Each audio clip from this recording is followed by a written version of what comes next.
is, I'm kneeling. And I think that rubbed Jerry because we know what Jerry's stance was on the anthem. Toes on the line, helmet in the left arm, hand over heart. That's what Jerry wanted. Don Terry Poe from the start. From the start. Yeah, it did seem to mellow during the training camp. Well, I think the thing is, but Don Terry Poe was matter of fact with his. He thing. was. Skip, look. What Jerry is trying to do, and I get it, Skip. Jerry's trying to send a message, but he's trying to send a message through guys that aren't identified as Cowboys. Clinton Dix, he cut him. He wasn't a Cowboy. John Terry Poe, he's not a Cowboy. Worley, he's not a Cowboy. Trade Everson Griffin, he's not a Cowboy. If you want to send a message, the D. Laws, the Jalen Smith, the Vander Esches, those are guys that are identified. The Zeke Elliott's, those are guys that are identified as Cowboys. Skip, look, it's hard. I played 14 years, and I know guys that were overweight, but they were producing, and coach never said a thing about their weight. Totally agree. Now, I've seen situations where guys were underweight. Mm-hmm. Yeah. And guys, we losing. Well, son, you got to do better. You got to do better. Totally agree. This is what this is about. Now, he made it, Don Terry Poe is low-hanging fruit. He made it very easy. Now, Jerry says he's 30, 40 pounds. Now, they list the guy at 340. And looking at his contract, Skip, from what I was reading in the paper, they had weight clauses in his contract. Well, if you got to put that kind of stuff in the contract, you already know. Just go ahead and let it go. Skip, the man he was 340 at 21, 22. So what you think, he going to lose weight as he gets older? Mm. And remember I told you, Skip, I said, Skip, I'm really not seeing I am not seeing Don Terry Poe. Now they talk about, well, he wasn't rushing. Skip, he's not a pass rusher. Mm. Guys that size don't rush the quarterback. They eat up space. And granted, when you're running the ball, but it's hard for me to believe that they're just running the ball right over where Don Terry Poe's supposed to be. I see them toss it left, toss it right. They go in the A gap, the B gap, the C gap. They're getting whatever they want. So, Jerry, but I want to know, Skip, let me ask you this. You've been around the game 40 years. Let's just say a general manager signs these guys, and one guy that he gave $4 million to doesn't even make it to training camp. Another guy he's traded during the season, and you release two guys. Fire him. At least put him on the hot seat. Skip, Bill Polian lost his job because he didn't get an adequate backup. You're saying Jerry is the GM. Yes, thank you. Yes. So the owner is never going to find a general manager because that's him. Correct. Jerry, you made these. All you went for names. Because, Skip, you can bring it up a lot. Oh, Pro Bowl. But these guys, Don Terry Poe is a long time removed from the Pro Bowl. Gerald McCoy is a long time removed from the Pro Bowl. Clinton Dix is a long time removed. And I told you, I said, Skip, Everson Griffin, yeah, he went to the Pro Bowl, but the guy was available in August. That should give you a little indication right there. Jerry, you brought all these guys on. This is on your watch. This happened to you. This don't send a message because none of these guys are identified as Cowboys. Mm-hmm. They were on the Cowboy team, but they're not identifiable Cowboys. Mm.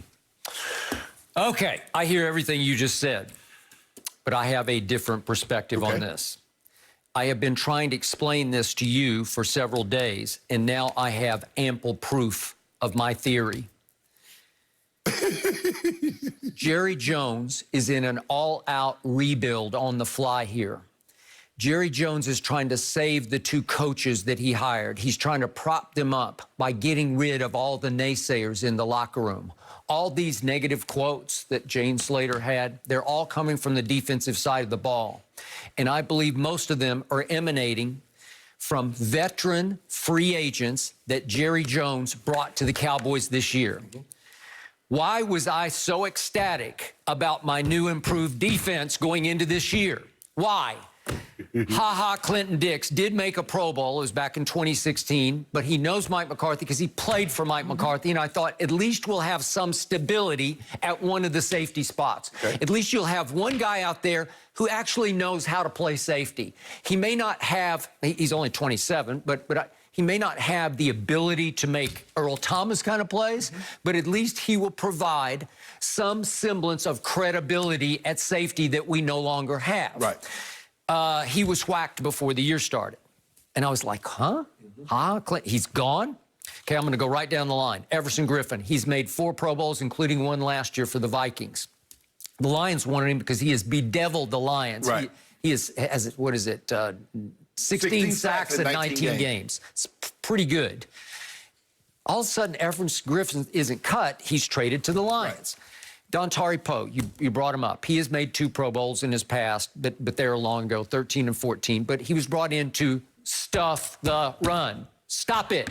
Space eat. All you need to do is anchor the defensive front. Right. Gerald McCoy was also brought in to do similar. Those are going to be the 2 new tackles.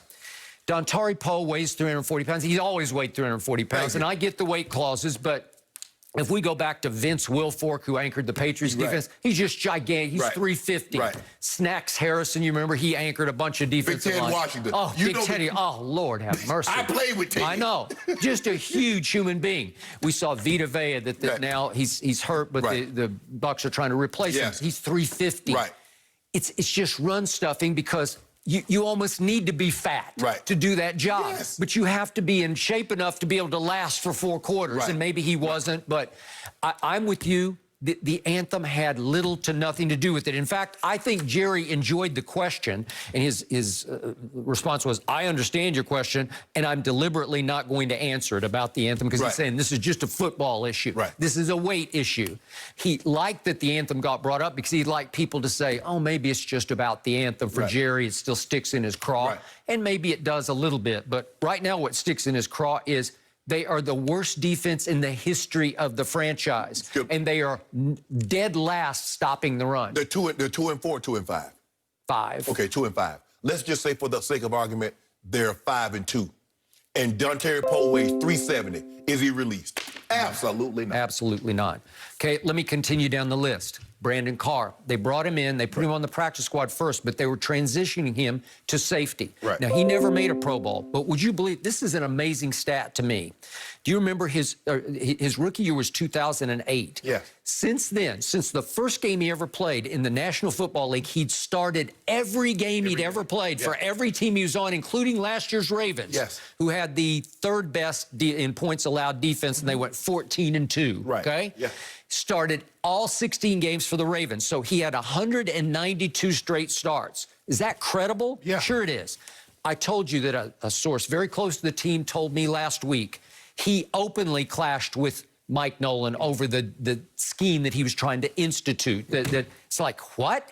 And because he openly defied him in front of other players, he got cut before the season started. He was going to be another credible safety. I'm not saying he's a great player, but at least you have credibility. Well, but the thing is, Skip, when you new on the job, when you got a new system, you got to get rid of those bad apples. Okay, so he had to go. I got it. But I'm saying all these guys, I think, were becoming bad apples. They're all newcomers who are saying, what the hell are you doing? That are vets. Yeah, right? All of them vets, including Darryl Worley. Now, I get you. Number 28, every time I looked up, he was chasing somebody, right? Yep. I'm with you, but he was a 3rd-round pick in 2016 for the Carolina Panthers out of West Virginia, and he started 11 games his rookie year, 14 his next year, and then for the Ravens, 9 games his first year at the Ravens, and then 15 last year. He has credibility in the league, and he comes in, and I'm pretty sure he was bucking the system, saying, I don't get it. I don't understand what you're asking us to do when you're asking us to do it. And clearly, he was just lost half the time. Okay, the one X factor here was Gerald McCoy. I love Gerald McCoy. Maybe a little bit on the downside of his career. 6 Pro Bowls. The last was in 2017. So to your point, but would he have brought some leadership? And again, I use the word credibility to the defensive front. Sure, he would have. And he tore his quadriceps and was gone for the year. And he was released on an injury waiver. Okay. That's it. I just named a whole bunch of players that I thought were going to give me some bedrock, you know, some new foundation on defense of players who have been there and done it before. But see, Skip, you doing this from where we stand is one thing. Jerry Jones, what does the tape say? If you bringing these guys in, you get an opportunity to look at tape. If you watch the tape, clearly they're not the same guys that they were. I'm going beyond that. I'm going to mutiny. I'm going to open rebellion, and I'm going to a Jerry Jones who just threw up his hands after watching 38-10 Monday Nightmare and then losing to your arch rival in a game in which you were not competitive from the first drive of the game. He's just saying, I'm playing for Trevor Lawrence. I believe he's playing for Trevor Lawrence. I believe they are in full-on, all-out rebuild, or if you want to use a cowboy term, reboot, as in cowboy boots. So call it a reboot. Do you realize that a lot of the websites, including Fox Bet earlier this morning, had the Cowboys as a 9.5-point underdog at Philly, albeit we don't know if Andy Dalton's going to play or not, but it has come to this. Right. You're a 9.5-point underdog. They have been lifeless the whole year. They have fallen woefully, impossibly, hopelessly behind every game, including against the Giants. They're down 17-3 at home to the Giants in the second quarter. Right. What does that tell you? Quit, quit, quit. Jerry's just saying, he is just sending everybody out because he wants to go young, and he doesn't care if he loses every game left on this schedule. And I want you to show me a game they're going to win because I don't see it. It's going to be clear. They'll sneak up on somebody, Skip.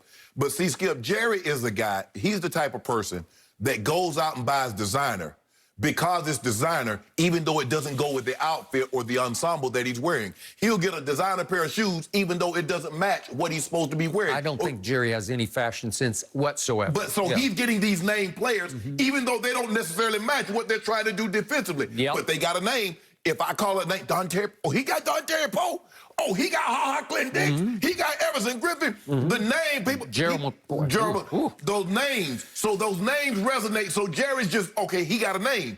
But do they match what you're trying to do defensively? Well, if you're trying to play a 3-4, Everson Griffin is a 4-3 defensive end. Dontari Poe is a nose. He's not a 3, so you're gonna he needs to play in a 3-4 defense. Well, you getting guys, Skip, and you want them to play a certain style, but that's not what they do. And so Jerry, if anybody else, if a GM has signed all these players and they're releasing them, not even the halfway mark, man, that GM on the hot seat or he getting fired. That is correct. I would love to think Jerry was trying to send a message to the locker room with all these cuts. I just think he's sending a message to me as a lifelong Cowboy fan. We're done for this year. Well, Skip, the message that he's sending, it ain't there's some guys that are still in the locker room that's playing equal to or if not worse than Dontari Poe. And you mentioned two of them, D-Law and Jalen Smith. Please. You're stealing money right now. Excuse me. Stealing. Look at the tape. Get the tape. Anybody that says, okay, they playing unbelievable, pull the tape. All you got to do is watch the tape. Yep, and they have made recent Pro Bowls, both of them. Yes. I love it. I hate it. I love your misery. I'm done. You love